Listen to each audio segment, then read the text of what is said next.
Comptant parmi une triade de villes avec Colosse et Hiérapolis de la vallée du Lucus, située à environ 160 km à l'est d'Éphèse, Laodicée était celle des 7 villes qui étaient situées le plus au sud-est, soit à 65 km de Philadelphie. Ces villes sœurs étaient Colosse, située à environ 16 km à l'est, à Hiérapolis, située à environ 10 km au nord. Située sur un plateau s'élevant à quelques centaines de mètres de hauteur, Laodicée était presque imprenable sur le plan géographique. Sa vulnérabilité aux attaques était due au fait qu'elle devait s'alimenter en eau par des canaux provenant d'aqueducs situés à plusieurs kilomètres de là, et que des forces pouvaient facilement bloquer ou détourner pour assiéger la ville. Laodicée a été fondée par le roi de Séleucide Antiochos II, qui lui a donné le nom de sa première femme. Étant donné qu'il a divorcé d'avec elle en 253 avant Jésus-Christ, la ville a probablement été fondée avant cette date. Bien que ses premiers habitants provenaient en grande partie de la Syrie, un nombre considérable de Juifs s'y sont également établis. Un gouverneur local a un jour interdit aux Juifs d'envoyer l'impôt du temple à Jérusalem. Lorsqu'ils ont tenté de le faire en dépit de cette interdiction, il a confisqué l'or avec lequel ils souhaitaient payer cet impôt. D'après le montant de la cargaison saisie, on estime que 7500 hommes juifs vivaient alors à Laodicée. Il devait y avoir plusieurs autres milliers de femmes et d'enfants juifs. Même le Talmud parle avec mépris de la vie aisée et lascive que les Juifs de Laodicée menaient à l'époque. Avec l'avènement de la Pax Romana, la paix sous le règne de Rome, Laodicée s'est mise à prospérer. Elle était stratégiquement située à la jonction de 2 routes importantes. La route est-ouest, qui menait d'Éphèse jusqu'à l'intérieur des terres, et la route nord-sud, qui menait de Pergame jusqu'à la mer Méditerranée. Cette situation faisait d'elle une ville commerciale importante. Par ailleurs, le fait que Cicéron, homme d'État et philosophe latin du 1er siècle avant Jésus-Christ, changeait ses lettres de crédit à Laodicée, nous révèle que cette ville a déjà été un centre financier stratégique. La ville s'est d'ailleurs enrichie à tel point qu'elle a payé elle-même sa propre reconstruction suite à un terrible tremblement de terre survenu en l'an 60, rejetant les offres d'aide financière que lui faisait Rome. À l'époque où la lettre à l'étude est rédigée, cette ville est célèbre pour la laine noire douce qu'on y produit. On en fait alors des vêtements et des tapis tissés, qui sont tous les deux très prisés. Dans l'Antiquité, Laodicée est également un centre de médecine important. Au temple du dieu phrygien Menkaru, situé non loin de là, est associée une école de médecine. Cette école est célèbre, particulièrement en raison d'un collyre pour oindre les yeux, qu'elle a développé et qu'elle exporte dans tout le monde gréco-romain. Dans la lettre à l'étude, on fait d'ailleurs allusion à ces 3 industries, celle des finances, de la laine et de la production de collyres pour oindre les yeux. Je connais tes œuvres. Je sais que tu n'es ni froid ni bouillant. Puisses-tu être froid ou bouillant? Ainsi, parce que tu es tiède et que tu n'es ni froid ni bouillant, je te vomirai de ma bouche. Parce que tu dis je suis riche, je me suis enrichi et je n'ai besoin de rien, et parce que tu ne sais pas que tu es malheureux, misérable, pauvre, aveugle et nu. Étant donné que Christ n'a aucune raison de faire l'éloge de cette Église non régénérée, il passe directement à son sujet d'inquiétude la concernant. L'emploi du mot « œuvre » révèle toujours le véritable état spirituel des gens. Comme l'indiquent les paroles du Seigneur, vous les reconnaîtrez à leurs fruits. Bien que le salut s'obtienne entièrement par la grâce de Dieu au seul moyen de la foi, les œuvres confirment ou infirment la présence du salut véritable. Le Seigneur Jésus-Christ, qui est omniscient, connaît les œuvres des membres de l'Église de Laodicée, et elle lui révèle que cette Église n'est pas régénérée. Christ la réprimande ici parce qu'elle n'est ni froide ni bouillante, mais tiède. Il tient ce langage métaphorique de l'approvisionnement de Laodicée en eau. Étant donné qu'elle est acheminée sur plusieurs kilomètres au moyen d'un aqueduc souterrain avant d'atteindre la ville, l'eau y arrive croupie, sale et tiède. Elle n'est pas suffisamment chaude pour qu'on s'y détende et qu'on s'y restaure, comme c'est le cas des sources chaudes de Hiérapolis. Elle n'est pas non plus froide et rafraîchissante comme l'eau de source de Colosse. L'eau tiède de Laodicée est alors bonne à rien. Comparant l'état spirituel de l'église de Laodicée à l'eau croupie et tiède de la ville, Christ adresse ici, à cette église, une réprimande puissante et choquante. Ainsi, parce que tu es tiède et que tu n'es ni froid ni bouillant, je te vomirai de ma bouche. Certaines églises font pleurer le Seigneur, d'autres le mettent en colère. L'église de Laodicée lui donne la nausée. Celui qui est bouillant, c'est celui qui est spirituellement vivant et qui possède la ferveur d'une vie transformée. Par contre, celui qui est froid, c'est indubitablement celui qui rejette Jésus-Christ. L'Évangile ne lui fait ni chaud ni froid. Il ne suscite en lui aucune réponse spirituelle. Il ne s'intéresse nullement à Christ, à sa parole ou à son Église. Et il ne s'en cache pas. Il n'est pas hypocrite. Celui qui est tiède n'appartient à aucune de ces deux catégories. Il n'est pas véritablement sauvé, mais il ne rejette pas ouvertement l'Évangile. Il fréquente une église et il affirme connaître le Seigneur. À l'instar des pharisiens, il se contente de pratiquer une religion marquée par la suffisance. C'est un hypocrite qui joue un jeu. Voici comment le Seigneur Jésus-Christ décrit ce genre de personnes. Plusieurs me diront en ce jour-là, Seigneur, Seigneur, n'avons-nous pas prophétisé par ton nom? N'avons-nous pas chassé des démons par ton nom? Et n'avons-nous pas fait beaucoup de miracles par ton nom? Alors, je leur dirai ouvertement, je ne vous ai jamais connus. Retirez-vous de moi, vous qui commettez l'iniquité. Les gens tièdes sont comme les Juifs incrédules, de qui Paul s'est plaint comme ceci. Je leur rends le témoignage qu'ils ont du zèle pour Dieu, mais sans intelligence. Ce sont des gens qui, ayant l'apparence de la piété, renient ce qui en fait la force. Une hypocrisie si odieuse donne la nausée à Christ. Ces hypocrites arrogants et imbus d'eux-mêmes sont bien plus difficiles à atteindre avec l'Évangile que ceux qui le rejettent froidement. Au moins il est possible de montrer aux derniers qu'ils sont perdus. Mais ceux qui croient avec suffisance qu'ils sont sauvés protègent souvent leurs sentiments religieux et refusent de reconnaître leur état réel. Ils ne sont pas assez froids pour ressentir la morsure de leur péché. Par conséquent, il ne saurait y avoir personne de plus éloigné de la vérité que celui qui fait une profession futile, mais qui ne fait jamais l'expérience de la véritable foi qui sauve. Personne n'est plus difficile à atteindre pour Christ qu'un faux chrétien. En faisant une critique comparable à l'égard des pharisiens et des sadducéens arrogants et aveuglés, Jésus a dit « Les publicains et les prostituées les devanceront dans le royaume de Dieu ».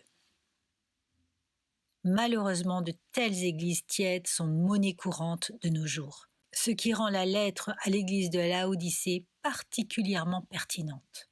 Comme John Scott l'a fait remarquer, il se peut qu'aucune des 7 lettres ne convienne mieux à l'Église du XXe siècle que celle-ci. Elle décrit de manière frappante la religiosité sentimentale, nominale, superficielle et soi-disant respectable qui est si répandue parmi nous aujourd'hui. Notre christianisme est indolent et anémique. On dirait que nous avons pris un bain de religion tiède. La tiédeur de l'église de Laodicée est combinée à son aveuglement. Christ la réprimande pour l'inexactitude désastreuse de son évaluation d'elle-même. Parce que tu dis « je suis riche, je me suis enrichi et je n'ai besoin de rien », et parce que tu ne sais pas que tu es malheureux, misérable, pauvre, aveugle et nu.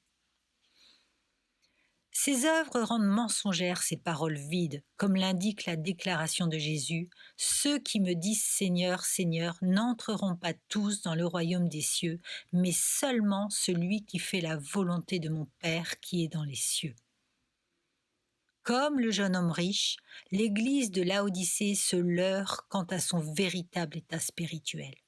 Comme nous l'avons fait remarquer antérieurement, Laodicée est à l'époque une ville très prospère. Cette richesse procure aux membres de son Église un faux sentiment de sécurité. car ils s'imaginent que leur richesse spirituelle est le reflet de la richesse matérielle de leur ville. Ils sont riches en matière d'orgueil spirituel, mais fauchés en matière de grâce salvatrice. Croyant qu'on devrait les envier, ils ne réalisent pas qu'on devrait plutôt avoir pitié d'eux. Leur gnosticisme naissant, que nous avons mentionné plus tôt, les pousse à croire qu'ils ont atteint un degré de connaissance exalté. Il ne fait aucun doute qu'ils regardent de haut les gens simples qui acceptent pleinement les enseignements bibliques portant sur la personne et l'œuvre de Jésus-Christ et s'en satisfont. Mais comme Jésus l'a souligné, quelqu'un comme eux est en réalité malheureux, misérable, pauvre, aveugle et nu. Je te conseille d'acheter de moi de l'or éprouvé par le feu, afin que tu deviennes riche, et des vêtements blancs, afin que tu sois vêtu, et que la honte de ta nudité ne paraisse pas, et un collier pour oindre tes yeux, afin que tu vois. Moi, je reprends et je châtie tous ceux que j'aime. Aie donc du zèle et repens-toi. Voici, je me tiens à la porte et je frappe. Si quelqu'un entend ma voix et ouvre la porte, j'entrerai chez lui, je souperai avec lui, et lui avec moi. Le Seigneur Jésus-Christ aurait pu juger et détruire instantanément cette Église remplie d'hypocrites non régénérés. Au lieu de cela, il leur offre par sa grâce le salut véritable. Le triple appel de Christ joue sur les 3 caractéristiques pour lesquelles la ville de Laodicée se fait le plus connaître à l'époque et dont elle est le plus fière. Sa richesse, son industrie lainière et sa production de colliers pour oindre les yeux. Christ lui offre de l'or spirituel, des vêtements spirituels et une vue spirituelle. Le Seigneur n'enseigne pas, bien entendu, que le salut peut s'obtenir par les bonnes œuvres. Les pécheurs perdus n'ont rien avec quoi acheter le salut. L'achat dont il est question ici correspond à celui exprimé par l'invitation au salut qui se trouve dans Ésaïe 55:1. Vous tous qui avez soif, venez aux eaux, même celui qui n'a pas d'argent. Venez, achetez et mangez. Venez, acheter du vin et du lait, sans argent, sans rien payer. Tout ce que les pécheurs ont à offrir, c'est leur misérable état de perdition. En échange, Christ offre sa justice à ceux qui se repentent avec sincérité. Christ conseille aux membres de l'Église de Laodicée d'acheter de lui 3 choses, qui symbolisent toute la vraie rédemption. Premièrement, leur Église doit acheter de l'or éprouvé par le feu, afin qu'elle devienne riche. Elle a besoin d'or, exempt de toute impureté, ce qui représente les richesses inestimables du vrai salut. Pierre a d'ailleurs parlé d'une foi plus précieuse que l'or périssable, alors que Paul a décrit la foi salvatrice comme le fait d'être riche en bonnes œuvres, d'avoir un trésor placé sur un fondement solide. Christ offre donc ici aux croyants de Laodicée un salut pur et véritable qui les conduira à être en relation réelle avec lui. Deuxièmement, Christ leur conseille d'acheter des vêtements blancs afin qu'ils soient vêtus et que la honte de leur nudité ne paraisse pas. La célèbre laine noire de Laodicée symbolise les vêtements souillés et sales dont sont vêtus ceux qui ne sont pas régénérés. Par contraste, ceux qui sont régénérés, Dieu les revêt de vêtements blancs, qui symbolisent les œuvres de justice qui accompagnent toujours la vraie foi salvatrice. Pour terminer, Christ leur offre un collier pour oindre leurs yeux afin qu'ils voient.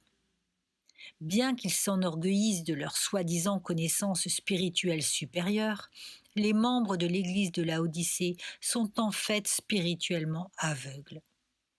L'aveuglement représente un manque de compréhension et de connaissance de la vérité spirituelle. Comme tous ceux qui ne sont pas régénérés, les Laodiciens ont désespérément besoin de Christ afin qu'il leur ouvre les yeux pour qu'ils passent des ténèbres à la lumière et de la puissance de Satan à Dieu, pour qu'ils reçoivent par la foi en lui le pardon des péchés et l'héritage avec les sanctifiés. L'aveuglement représente un manque de compréhension et de connaissance de la vérité spirituelle.